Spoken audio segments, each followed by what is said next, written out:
channel. So in today's video we're going to be discussing 1940s slang and phrases from the flower letters. Now as some of you know, I'm doing a new series called The Flower Letter. In these letters there are words that are highlighted.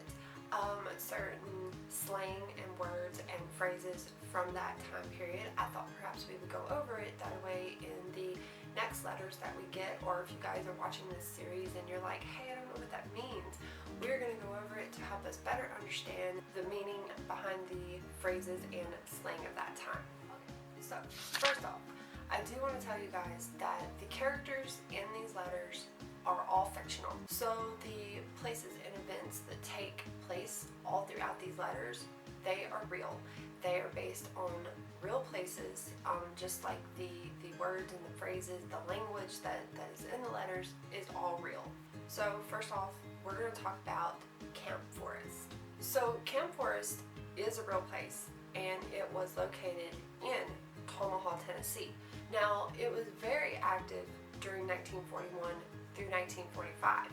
Until 1946, when they had no use for it, the war was over, they had no use for a military training camp. This was one of the largest military training camps in the U.S. They had thousands of people there. They did their drills there in Tennessee. They housed prisoners there. Like, it was one of the biggest camps. Like I said, until 1946, it was no longer in use. They had no use for it, so they sold the land, they sold the lumber. So in its place, they built the Arnold Engineering Development Center of the United States Air Force, which is still in use now. I do believe that there is a legit cemetery there that you can go and see. So if there are any of you that live in Tennessee, or you just like traveling, or you like seeing stuff like that like I do, there is a cemetery there. Okay, so let's move on to our slang of the 1940s. So this will be words and phrasing that we have come across in letters 1 through 3 so far. So we're going to go over all of that so it will help us better understand some of what they're talking about. Okay, first off, on the Warpath. So on the Warpath pretty much means somebody that is angry. They are ready to basically get out there and they're basically criticize you, they're ready to fight you, they're basically just mad. And usually if you hear anybody say, oh, they're on the Warpath, you do know to get out of the way. We use this one a lot where I work at. Okay, number 2, Jive Bomber. Now, Jive Bomber refers to somebody who's pretty much just a really good dancer. It's like, hey, look at that, they're a Jive Bomber. Okay, number 3, Jane Crazy. So this pretty much means that a guy is pretty much in love or infatuated with that girl, or I guess nowadays we would say crush. He has a crush on that girl. So that's what Jane Crazy means. He is just so dang Jane crazy over that girl. Number 4, get crackin'. Okay, so get crackin'. This was a term used by the British during World War II. So the U.S. Army Rangers, or just military in general, picked this up from the British. So it basically just means, hey, get to work quickly. Number 5, busting our chops. So busting our chops pretty much means that somebody is giving you a hard time or a scolding perhaps. Number 6, ear beater.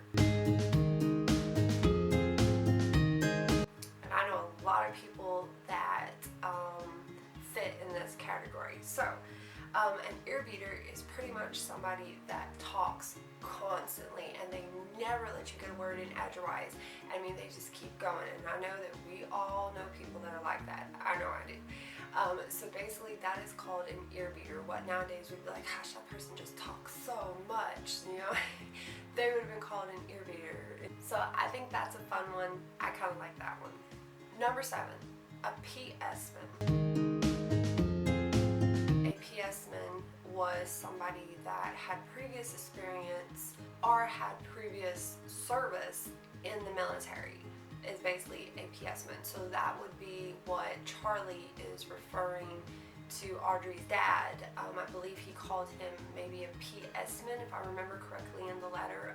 That is what he called him, and I was kind of stumped about that one myself because I wasn't really sure. Number 8, a tough row of buttons for us to shine. Yes, that's a long one.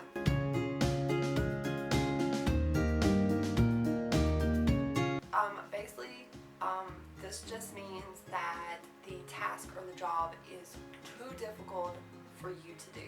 Number 9, Jawbreakers.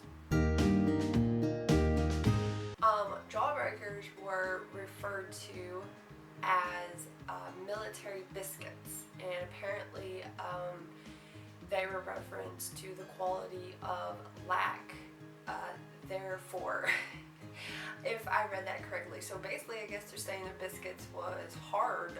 I guess with all the rations and stuff going on, perhaps they couldn't get all the stuff they needed, or perhaps somebody just didn't know how to make biscuits. I don't know. Number 10, Jerry's. Now, I do know that Jerry's was used as a U.S. term that they called the Germans, so they called them Jerry's. This was sort of a nickname that they gave them during World War II. Number 11, cut a rug.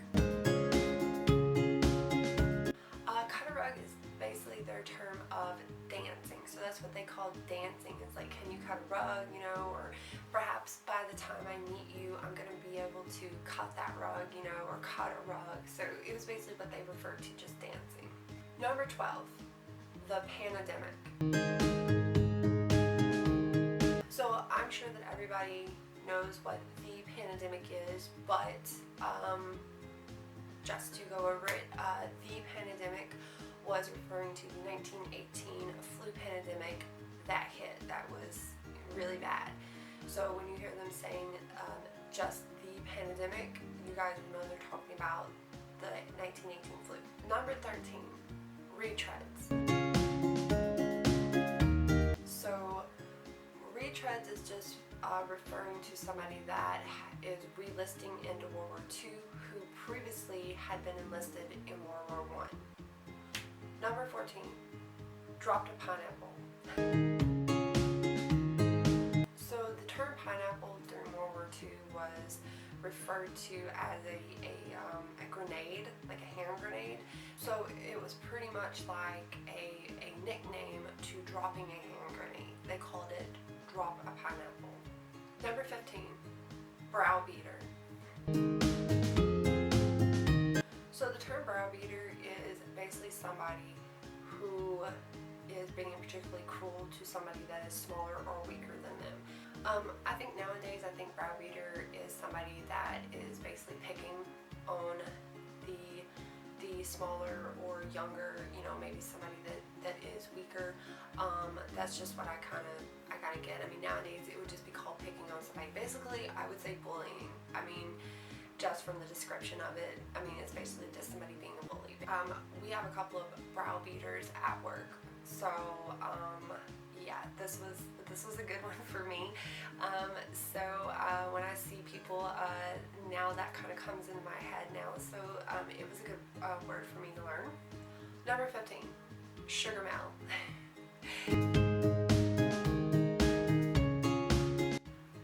Now, sugar mel was what the soldiers referred to the other soldiers, like if they got a letter from a loved one, a girlfriend, a significant other perhaps, they called it sugar mel.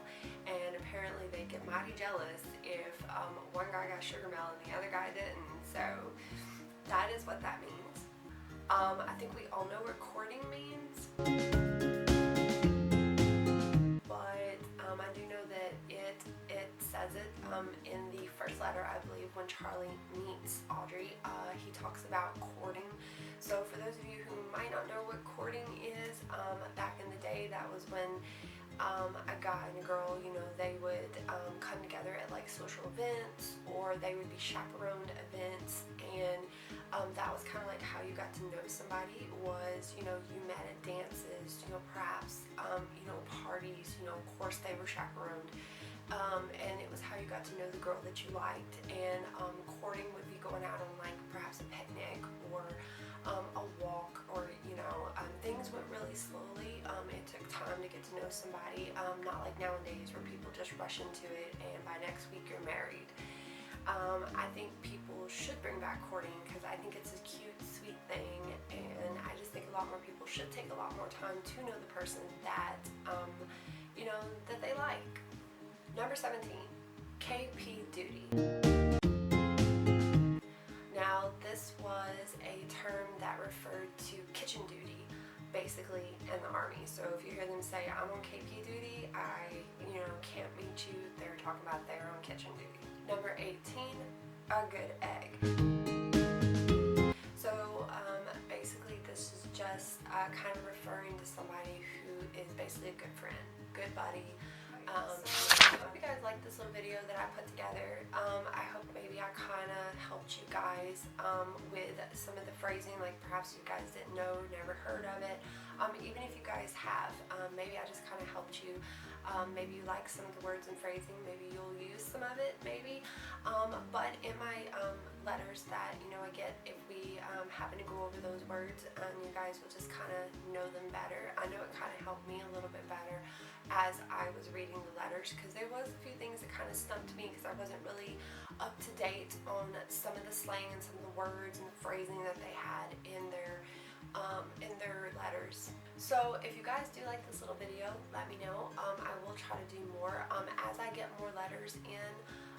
Perhaps I will get a couple, and if there is stuff in it that I feel like we should discuss or perhaps go over, or maybe just make a little more clear, I will probably do these small little videos maybe in between every couple of letters if I feel like there's something perhaps we need to go more into detail on and we need to talk about. So I hope you guys are having a wonderful afternoon. You guys get out there and enjoy that little bit of warm weather that we have and the sunshine. And I will see you guys back in my next video, which will be the flower letter. Should be Audrey's letter, writing back to Charlie. Can't wait to see what she says about the picnic and if she's, gonna accept him and she's gonna go out as friends. So I can't wait to see what she says. So I will see you guys back here with that video. Bye.